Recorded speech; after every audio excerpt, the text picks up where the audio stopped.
Well, Sarah, thank you so much for joining me on the podcast today. Tell us who you are and what you do. My name is Sarah Kimmel. I am family tech on all social media platforms. And basically, I come from an IT background. So I help families understand and manage the technology in their home because I have the background from my 20 years of experience in small business IT. Very cool. And that is a very much needed thing in today's day and age. I feel like technology is always changing. So, what kind of led you to create Family Tech? Well, basically, it was all my friends asking me questions. So, they knew I was in IT. I still do IT, but they would ask, "Hey, my computer got this virus," or "What should I buy my kid?" And I'm like, "Okay, that's it. I'm making a blog, and you can just go there for all of your answers." So that's kind of basically how I started it, and I really was passionate about teaching, especially moms, about how to understand technology because I really felt that they would just kind of give up. Oh, my husband handles that or whatever. And I really wanted moms specifically to understand how it worked and how they can manage it themselves. Very cool. I like that. And I think there's a lot of parents who just kind of want to kind of throw their hands up in the air. So I'm glad that you're there for everybody. Yeah. So, we're approaching the holiday season right now. What do we as parents need to look for when it comes to buying a smart device or some sort of smart gift for our kids? Um, you know, really, it's different for every kid and it's different for every family. So, you're going to have rules for your family that I don't necessarily have for mine of what's inappropriate in your house might not be inappropriate in mine. So, there is a huge spectrum. And so, there's a lot that goes into these kind of recommendations. So, you have to take in consideration your child's age, their maturity level, what they're into, basically. So I'm not going to get a gaming laptop for a child who has no interest in gaming.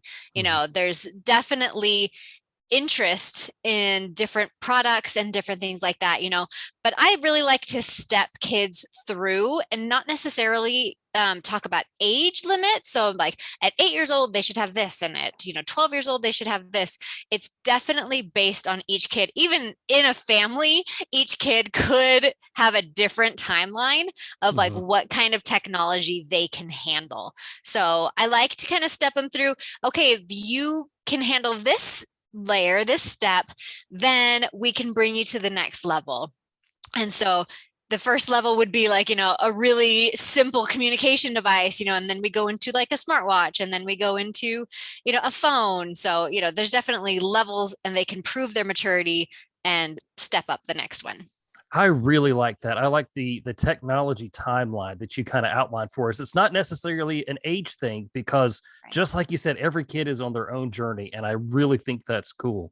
So, with that in mind, for parents looking at buying their kids like a gaming system this year, what's the best gaming system for parental controls for those parents who want that sort of element? So again, I'm really specific on everything. I'm just kidding. I'm like, I'm going to tell you exactly what to do and what to get. No, I'm really not. Mhm. But Microsoft has really great parental controls. So an Xbox can use Microsoft Family Safety, and it's the same kind of parental controls you can set up for their PC as well. So I really like their parental control platform. Nintendo has a lot of family friendly games. So if you're looking for more control that way, where they're going to be playing more cartoony type games and fun family oriented games, then maybe I would direct you more towards the Switch. The Switch has parental controls built in.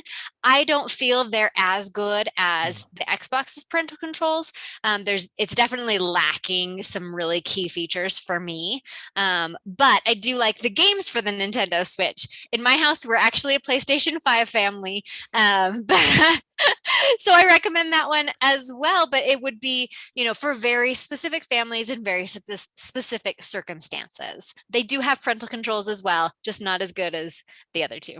Very cool. You know, my son likes to watch YouTube. Of course, we monitor him watching YouTube and help him through all that kind of stuff. And he asked me the other day, and I kind of knew the answer to this, but I'm like, you know what? I'm going to save this question and ask Sarah, what exactly is Discord and how does that work? Sure. Discord is basically like a chat forum. So, my day, I remember going into bulletin board systems, this is back in the 90s. So, you know, I've been around tech for a while, but it's kind of a similar thing. So it's a chat platform where you can have different rooms, basically like AOL Instant Messenger for my day Mm, again. Where you can have a different room and chat with different people. Now, Discord does say it's 13 and over. That is the age limit for Discord. And there's a lot of kids in that. But the problem with Discord is that there's so many ways to contact strangers. mm, And so you can get into a room. There's even bots. Like, so the room will have a bot and it's just specifically for pornography. mm, And so there's a lot of trouble you can get into on a Discord with the Discord app. But as long as it's being monitored appropriately, I think you can be safe. And then again, after they are 13 years old.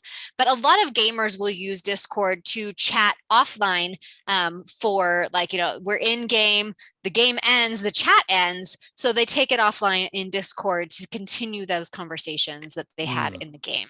Okay. So it's kind of like live conversation and social media and file sharing all in one then. Right. Yes. Okay. So it's a very big So great. complicated thing. So great.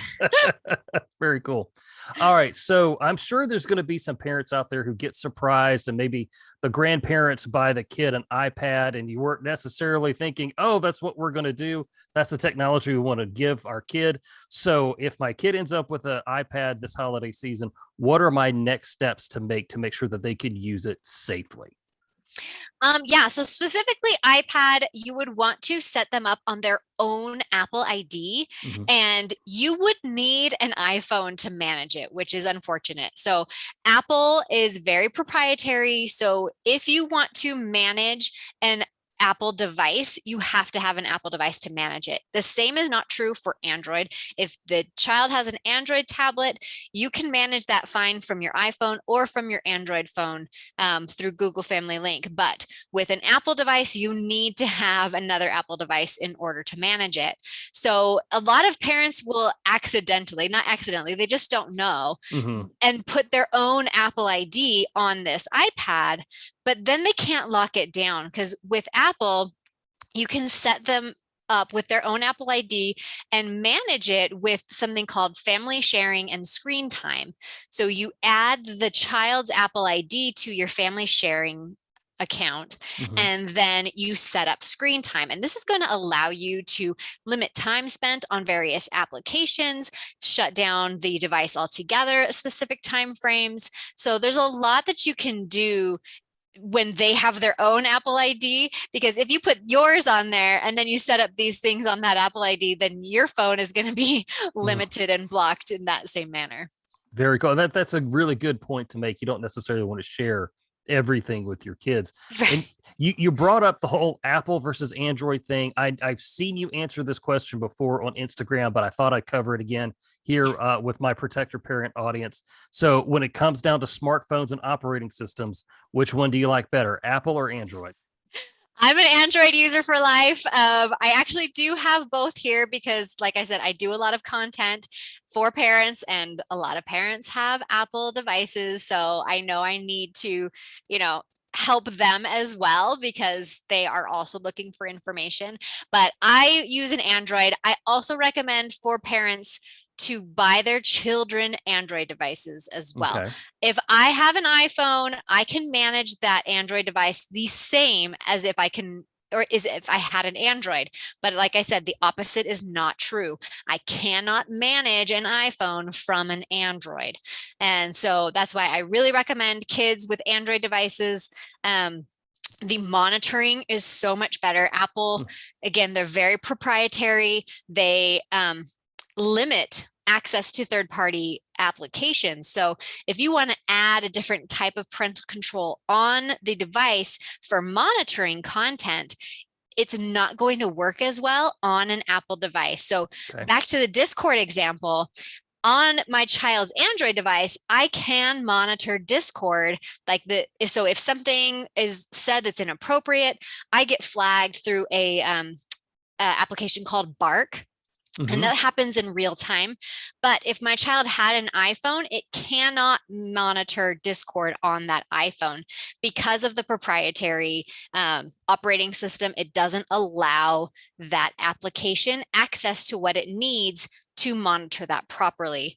And like with that Bark example, you have to back up the phone to a computer, and that backup is what is actually being read. It can't do anything on the phone itself because of the lockdown operating system. So it's not going to be real time. So if they're out and about and they're texting inappropriate things, and then they delete those text messages before they come home, it's not going to see any of those messages, and it's not going to alert you on those.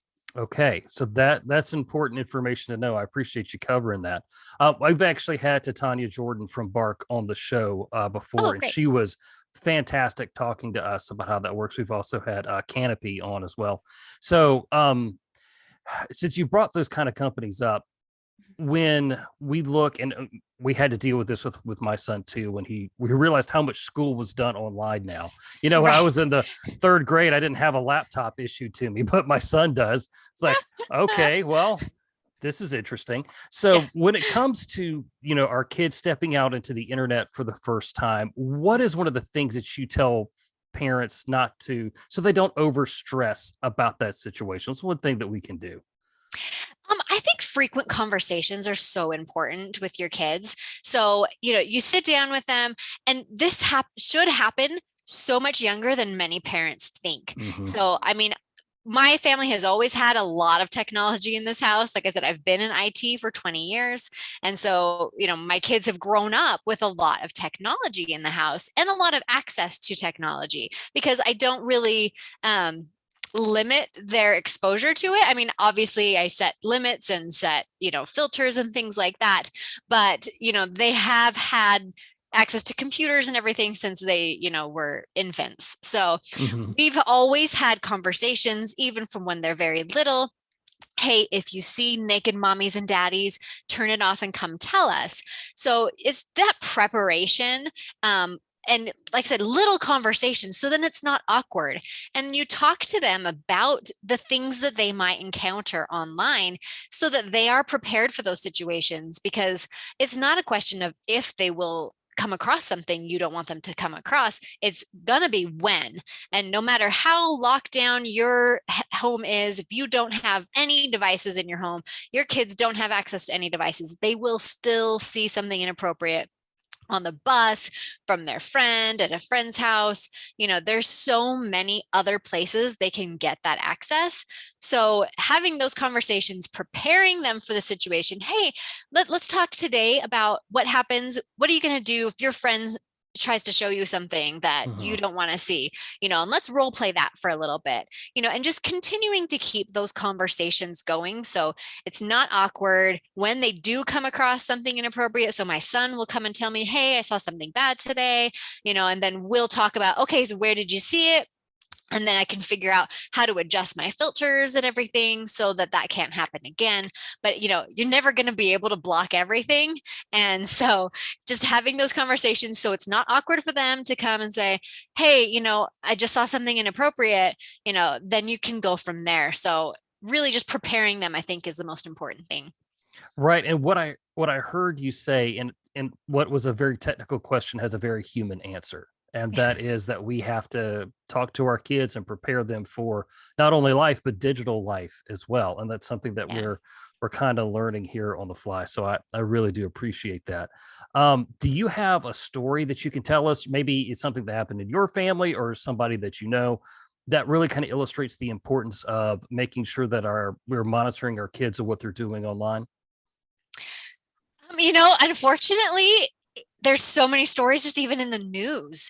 Sure. You see in the news, My kid has been groomed for the last 6 months on this application that I didn't even know they had, and that breaks my heart every time I see some of those things because I'm like, it's so preventable. If Mhm. you would just put some parental controls on so that you're approving apps before they get downloaded, then you would know what apps they're using. If you had some monitoring, you would see those red flags long before your child was taken out of their home by somebody who's been grooming them online for 6 months, and having those conversations too with your kids about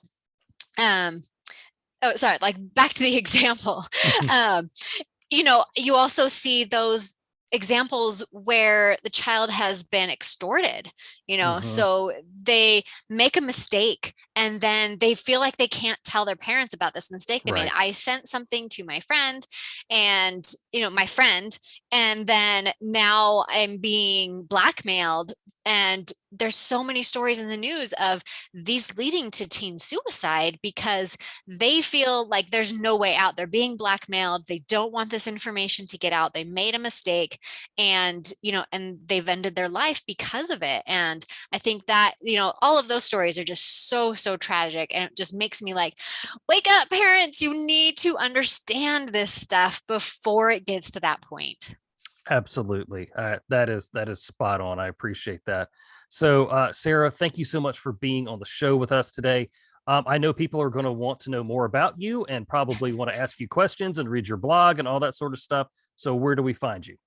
Like I said, I'm at Family Tech on all social media platforms. So Twitter, Instagram, YouTube, all of the above. I am most active on Instagram and YouTube. So and I also answer DMs on Instagram. So if you need a specific question answered or anything like that, Instagram is the place where you're going to get me the most.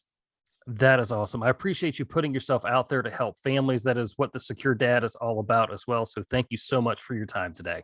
Yeah, no problem. Thank you.